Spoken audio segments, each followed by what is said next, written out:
Hey there. Sorry for being missing as of late. I didn't have any Wi-Fi for a little bit, and by the time I got Wi-Fi back, I was working on some big projects. One of them being this video and the special guest. Everyone, welcome a new friend to the channel, Gaomon. Gaomon asked me to review one of their tablets, the S620. Don't worry, it'll be a short and sweet review, no need to skip forward. Especially because I guarantee every single one of you watching would be able to use this tablet, even if you just have a phone. This is because of the OTG support, which means if you're able to get an adapter, which can be as cheap as only $5, you can use this drawing tablet on any mobile device. Phone, tablet, literally anything. I'll be comparing this tablet to my experience with my old Wacom Intuos S, an $80 tablet, and commonly what most artists starting out will buy. The Wacom tablet has 4,960 levels of pressure sensitivity, but Gaomon has exactly double that, 8,192 levels. This was actually very odd to start out with, because I was used to little to no pressure sensitivity, so after I got this tablet, I had to adjust my Sai brushes for them to work like I was used to. This isn't a con by any means, it's just me not being used to high quality tablets. Gaomon also has a battery-free pen, just like my old tablet. The S620 also comes with 8 extra pen nibs, which is also double the amount that my old tablet came with, and it also comes with a nib remover to make things easy. Gaomon tablet also stays connected much better than Wacom. While I originally had a small issue with the old USB the S620 came with, which was just a one-time manufacturing thing as I saw no one else online had this issue, I just used my old phone cord in place of it as it was compatible, which was very nice. I often draw on my bed and not on a desk, so I often wiggle the computer due to not having a sturdy surface, and Gaomon's tablet were able to handle that, which was very nice. And yes, I've tried the tablet on a desk, and wow, is it very nice. It comes with 4 stoppers on the corners of the back that keep the tablet from sliding around. The back also has this weird stipple pattern, and while I'm not sure of the purpose, it's a nice texture that I really enjoy. Finally, a few miscellaneous notes.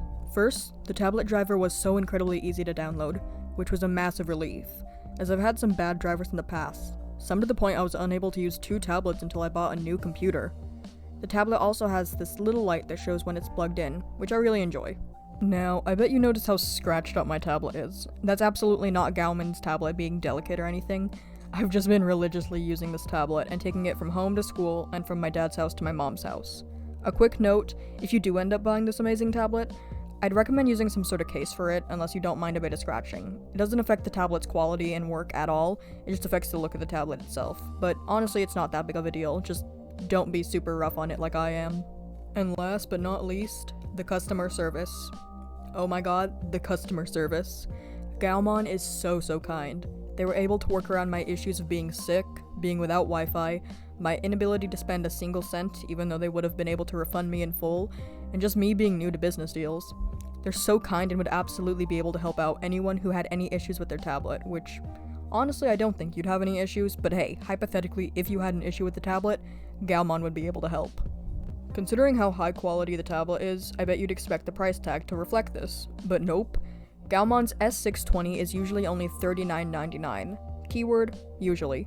From April 25th to May 2nd, this already incredibly cheap tablet is even cheaper, and only $28.89 for this week. Check the description if you want to buy your new favorite drawing tablet. Alright, Pokemon time. Now, I bet you noticed that the Speedpaint looks different. That's the Gaomon tablet's fault.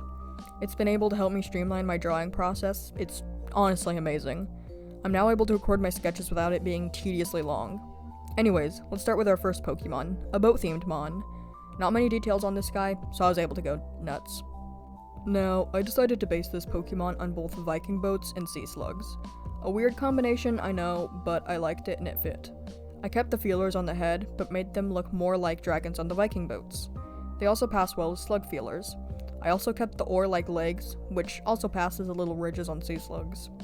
For the patterns, I gave a belly pattern and some spots that mimic slug spots. However, the big spot is inspired by a Viking boat shield on the side. Finally, the stripes on the back are reminiscent of the original sprite's design, which looks like where a boat's opening would be for the seats. I also added the tail stripe just to tie things together a little bit better. Oh, for the name, I just put boat slug into Google Translate, translated it to Icelandic, which is apparently the closest surviving language to Old Norse, and got Bautasnish, which I know I'm probably butchering that. So I took some of the letters from that word, altered them a bit, and made it fit as an English Pokemon name. Meet Basnol, the slug boat Pokemon, a water dragon type. I also gave them a shiny form with colors more similar to the sea slug that I based the design around, this little guy. Now, on to the next mon, which is an interesting one. This is an evolution of Tangela. Now, before you comment, Tangela already has an evolution, this concept is quite different from Tangrowth and was made in Gen 2 instead of Gen 4. Meet Dranra, the original evolution of Tangela.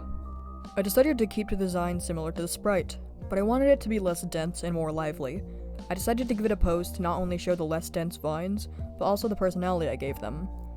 I of course didn't want this pretty green color to go to waste, so I decided to make it a gradient from Tangela's original nice blue to this very pretty green.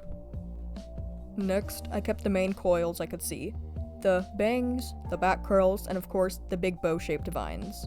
Finally, I liked the idea of the shadow not being contained, so I made it a gradient on their little feet. Finally, just some texture lines so it doesn't look boring, as it would have been with just a flat gradient. Now, I renamed them from Dranra to Entral, the coiled vine Pokemon, a grass dark type, a mischievous little sprout. For their shiny, I kept Tangela's blue to green vines, but since I wasn't able to keep the red of Tangrowth, I made Entral's original green into red. It also adds to the mischievous personality and also reminds me of strawberries, chili peppers, and just plants in general. Now, the final Pokemon is two-stage cat evolution line, a pair of dark types, named Rinrin and Barurin.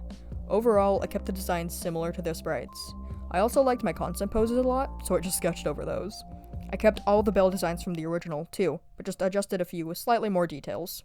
For the most part, the designs are the same as the sprite, just with some color alterations and some slight pattern changes, such as the added ear patterns and white back paws, but also removed the belly patterns, just because I think it looks cuter without it.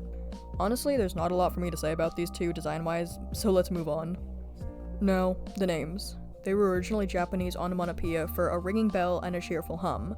I decided to make them fit better for an English name, so introducing Ryu and Bering, the bell cat Pokemon.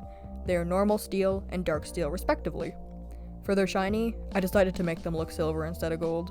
Not too interesting, but hey, who cares? It's pretty.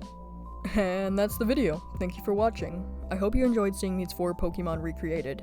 If this video is well received, I'd love to do more, as I have several other ideas, and most are a lot more dynamic than this video, which was overall just testing the waters. And once again, thank you Gaomon for this opportunity. If you want an amazing tablet that's under $30 and works with computers and phones, check the links in the description. Until the next video, see ya.